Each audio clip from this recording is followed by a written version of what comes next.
உதயநிதி ஸ்டாலின் அடுத்த கால் நூற்றாண்டு காலம் திமுகவையும் தமிழக மக்களின் நலனையும் தனது தோளில் சுமக்க உள்ளார் என்று அமைச்சர் சேகர் பாபு தெரிவித்துள்ளார்.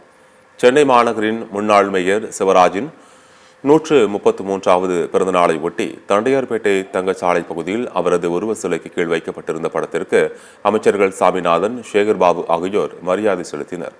தொடர்ந்து செய்தியாளர்களை சந்தித்த அமைச்சர் சேகர் பாபு, துணை முதலமைச்சர் ஆவதற்கு அனைத்து தகுதியும் பொருந்தியவர் உதயநிதி ஸ்டாலின் என குறிப்பிட்டார்.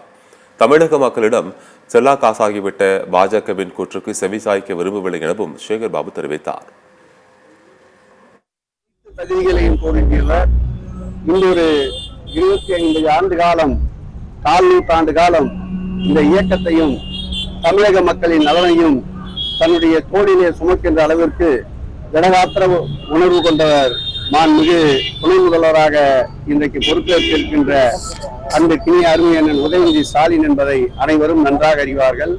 ஆகவே பாரதிய ஜனதா கட்சியை போன்ற தமிழக மக்களிடம் செல்லா காசாகிவிட்ட கட்சிகளுடைய கூற்றுக்கு நாங்கள் செவிசாய்க்க தயாராக இல்லை.